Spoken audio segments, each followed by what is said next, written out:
Hi, welcome to our first ever i.d.e.a. webinar.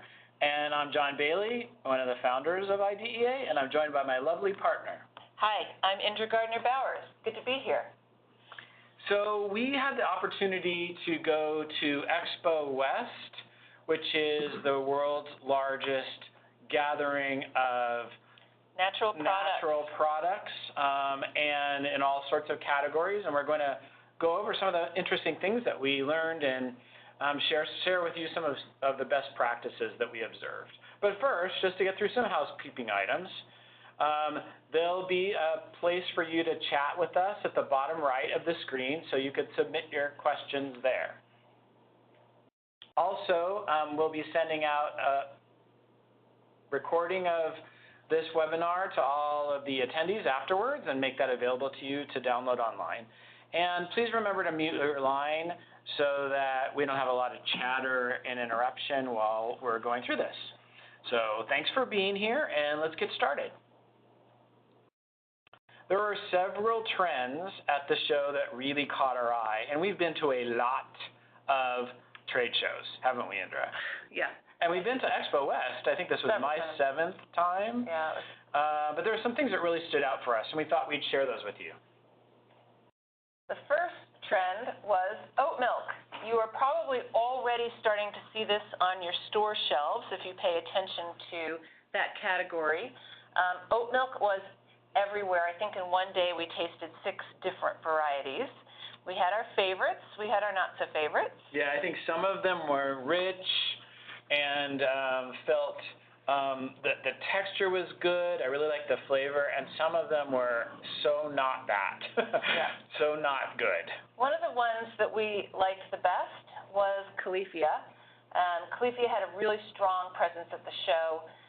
They did what a number of brands have started doing, which is owning both sides of an aisle.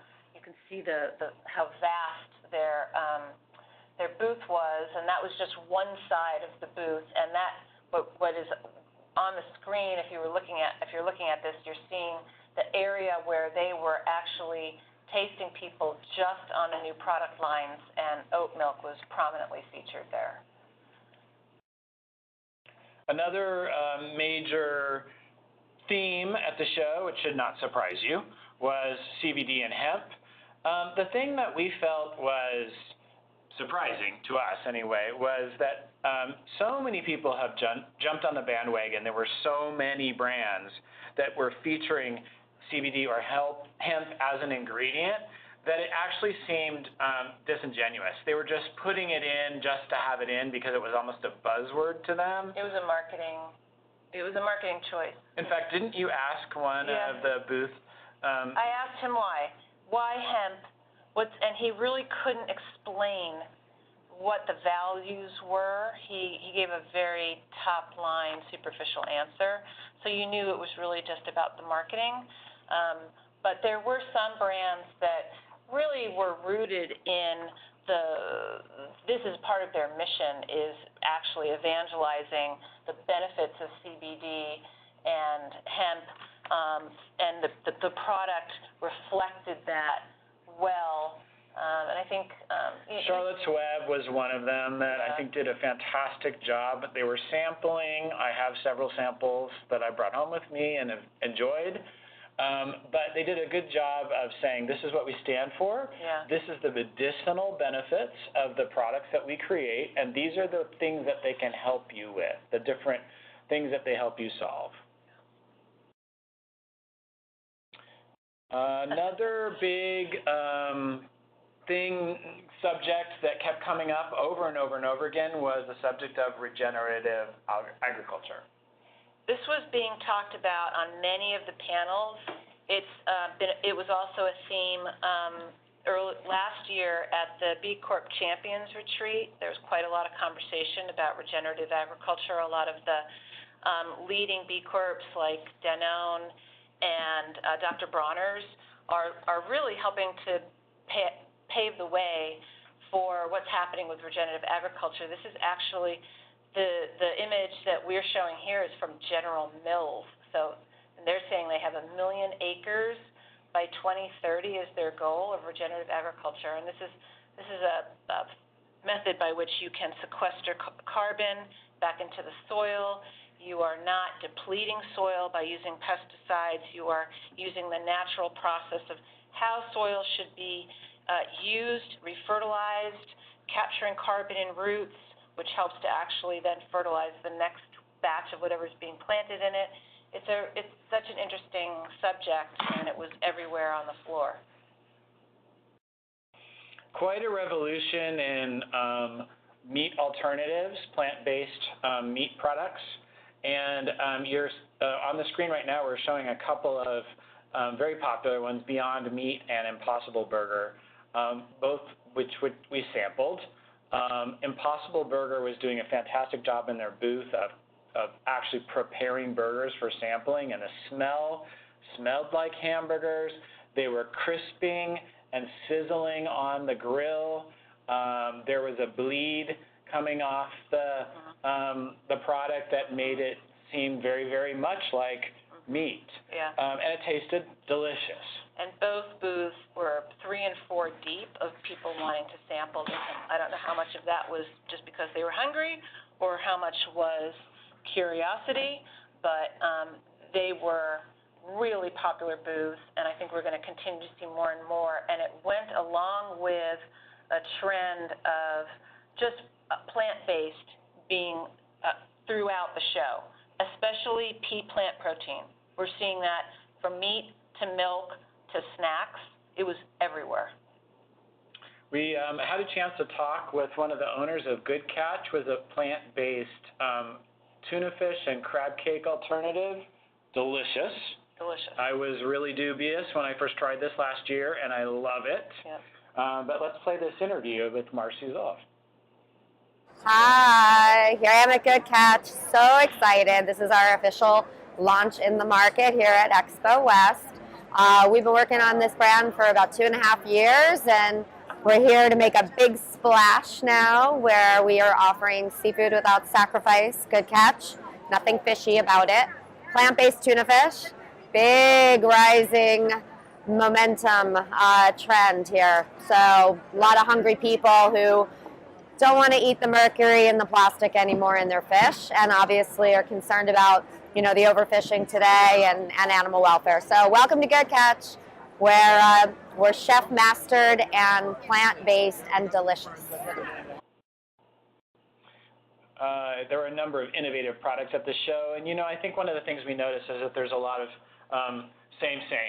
Oat milk, CBD, these trends that several different brands and companies have adopted and are developing their own products within that trend. But there were some standouts, and I think that one of the first ones, I did not try this, but you did. So there's a company called Wild, W-I-L-D-E, Wild Brand Chicken Chips.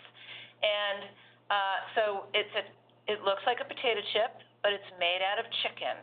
And it's crispy, and it tastes like chicken, but it gives you the crunch. And so if you are looking for high protein, low carb in your diet, this would be a snack that you would gravitate towards. It's grain free, and it was just so different. There was no one else doing anything like it. So I thought it was really innovative and unusual. Epic meat bars. Okay, so these are like snack bars, but they're made of meat. It's like beef jerky in a bar. They're very unusual combinations of things, but quite delicious. You can see they're all natural products. So they have one that's fish, venison, bison, chicken. We tasted a ham and eggs. That was so unusual. Yeah, it was like eating breakfast in a bar. And the texture was not like most bars. It wasn't crunchy. It wasn't chewy like it was something else entirely, and that was why we put it in the innovative. The texture was really good. Yeah, innovative category, great for, hikers, great for students who aren't eating their breakfast, and I'm looking at my son. This would be perfect breakfast substitute for students. And then the final one was this lovely little Greek yogurt bar, which was new to both of us, and we thought that it was a category changer. Yes, there are frozen yogurt bars, but a Greek yogurt bar enrobed in a high-quality chocolate and a very nice small size so that you don't feel guilty about indulging. It tasted rich, almost like a cheesecake in a frozen form. It was really delicious, and we loved the way that they were marketing themselves, and we just thought it was an innovative product. I loved it. It was delicious.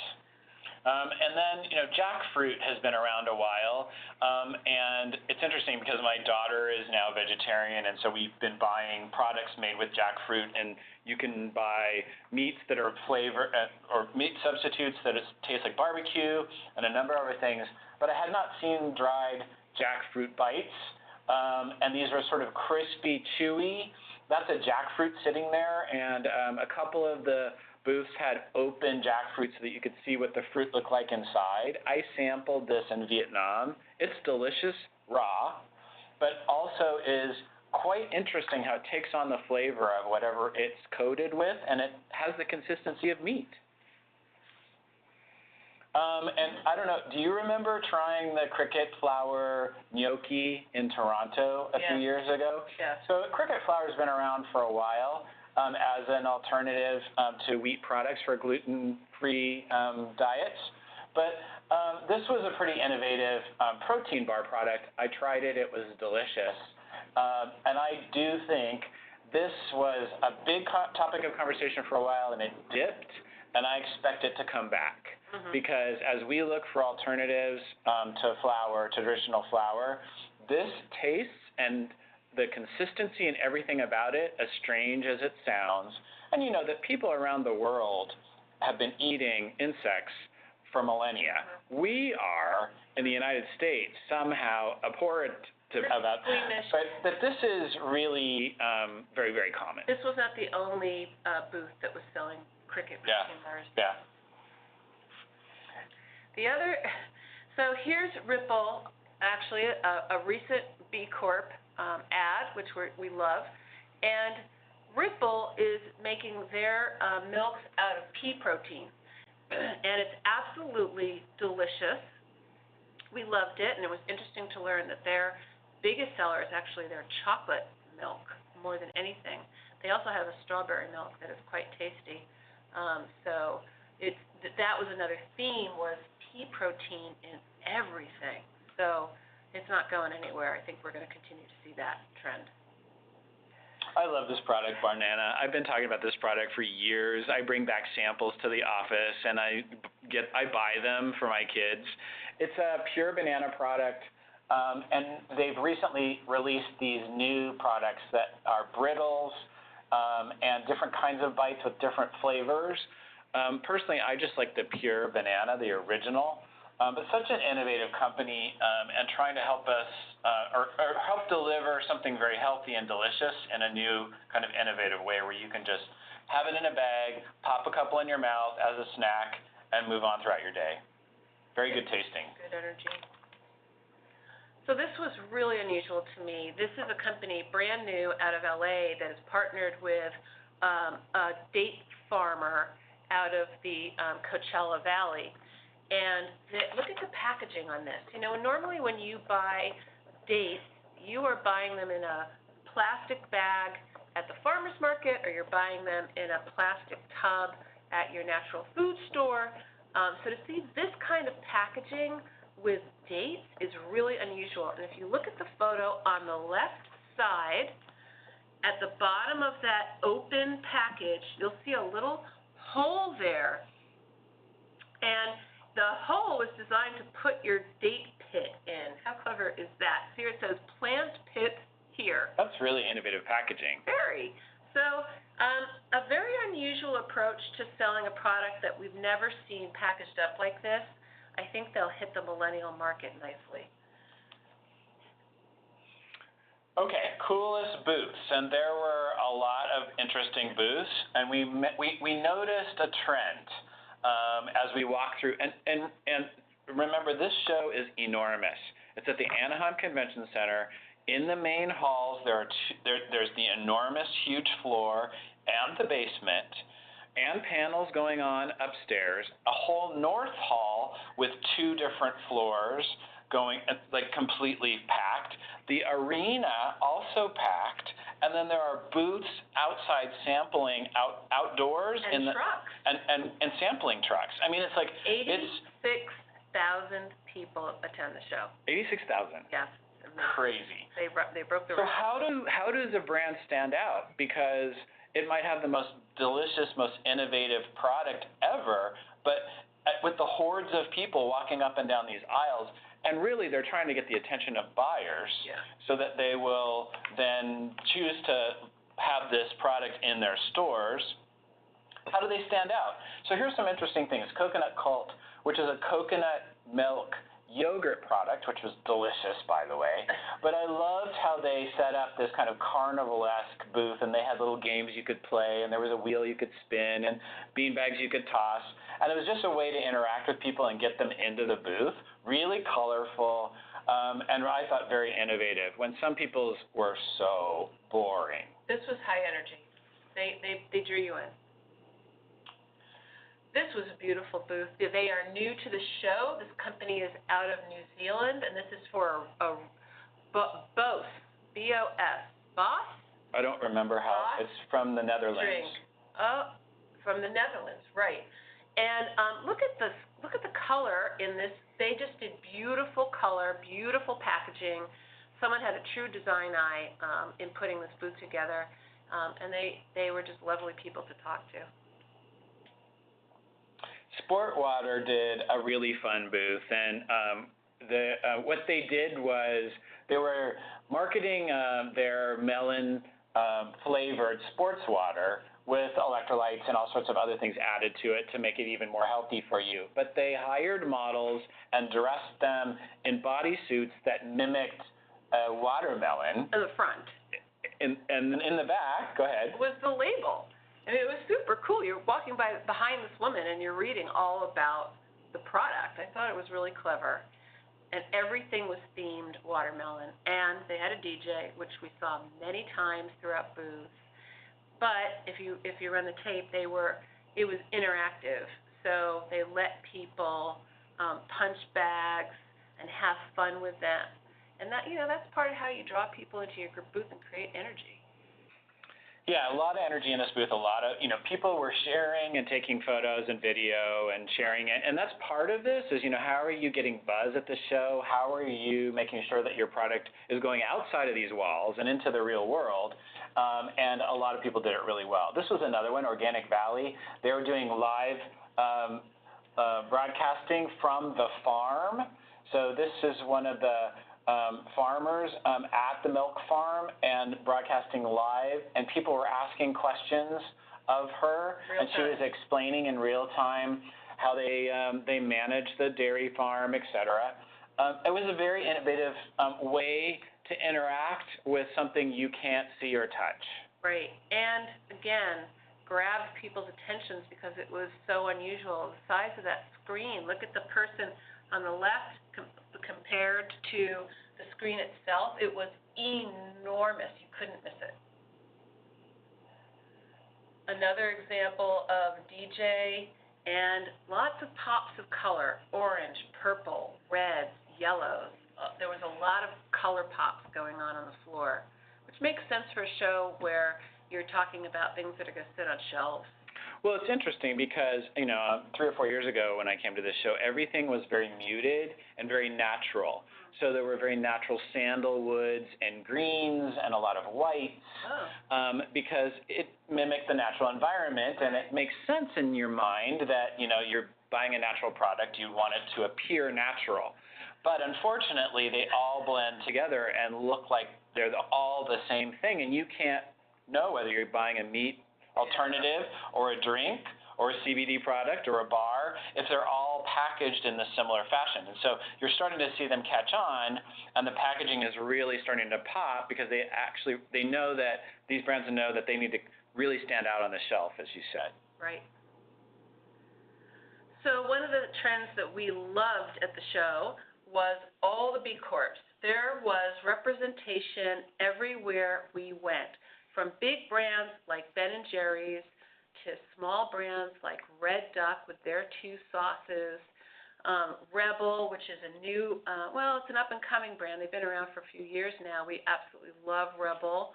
And keep going. There's, you can see here Navitas, which had an enormous booth, well known in the natural food space.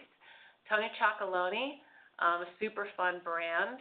Talk about Tony Chocolonely. So Tony's is out of, they're based out of Europe, but I first encountered them in Portland. They have a U.S. base in Portland, and they make these beautiful chocolates. And again, you see the packaging is very bright, very poppy. You notice it on the shelves.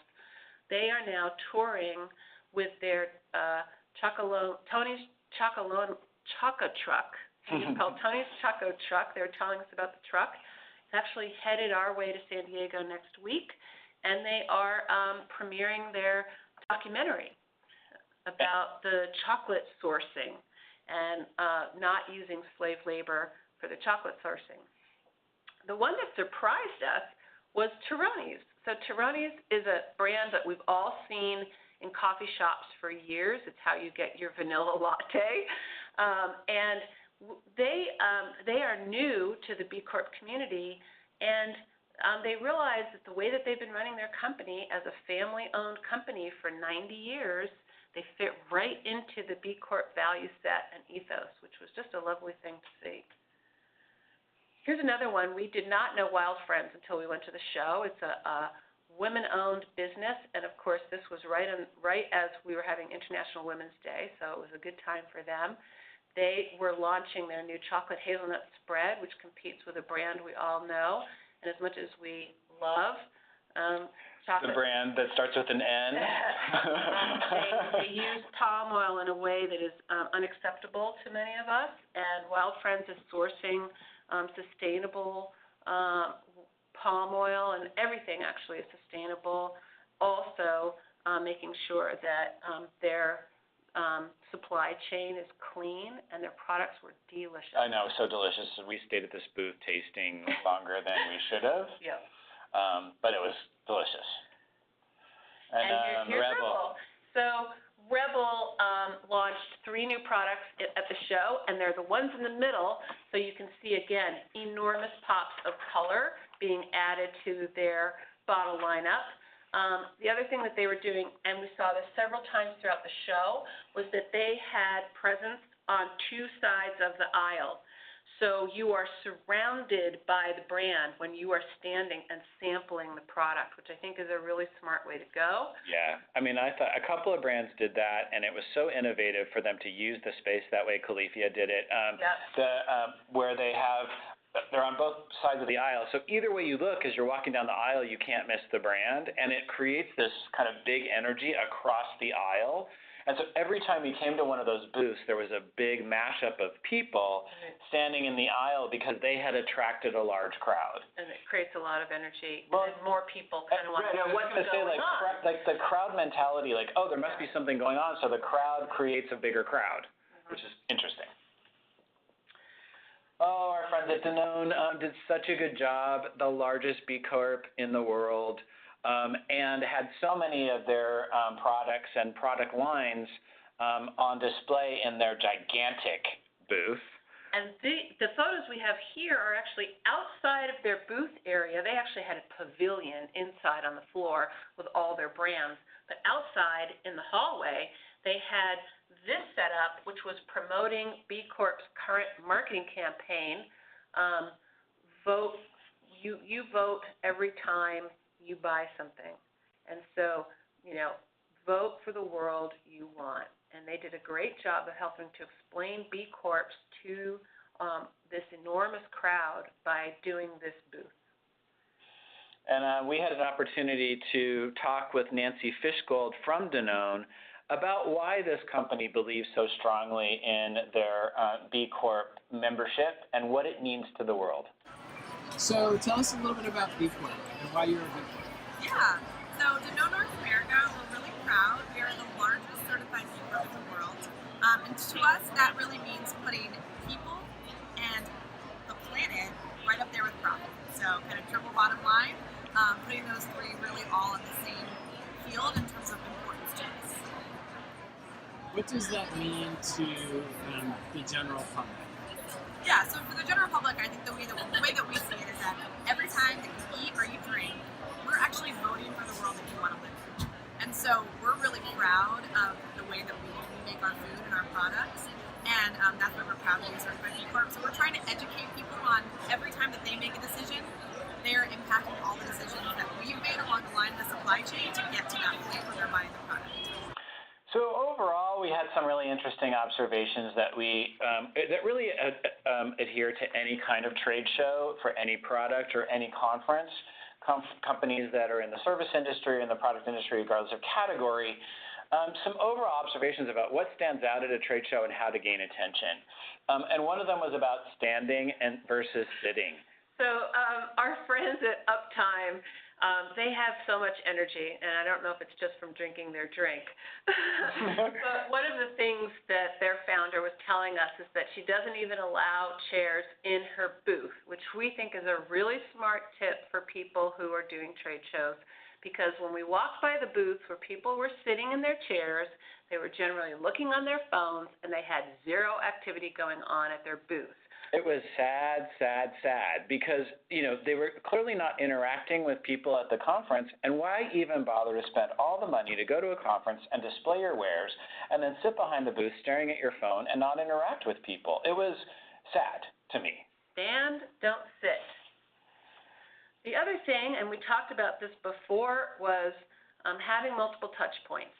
So those brands that can afford to have that more experiential experience where you're on both sides of the aisle, very impactful. Well, and not only that, but multiple touch points throughout the geography of the show. Right. And so some brands had sampling kiosks outside the show, out under the palms in the courtyard, right. And then they might have another one inside the lobby where they were sampling in small booths, and then they would have their actual exhibit booth on the show floor. Yes. Some booths, like Arctic Zero, had a booth in one hall and then another booth in another hall. Right. So either one that you went to, they were fairly sure that they'd gain some exposure with you. Because there are some people that went only to the North Hall and never went to the main hall, and vice versa. So they hit it either way. Yeah. There were influencers, a lot of them, at the show, which I have not seen before. And I've been to the show, as I said, many times. This year, the show organizers actually hired 5 influencers to represent them throughout the show, and each of those 5 influencers had sort of a different perspective. And I saw several of them walking the show floor and recording some of their own observations. But nonetheless, we also saw quite a number of other influencers that were there just representing themselves and were there on press passes and filing stories. So I think that that's a new trend. I feel like brands could do a good job by reaching out in advance to some of these influencers to find out if they're going to be at the show, or help them get a press credit, a media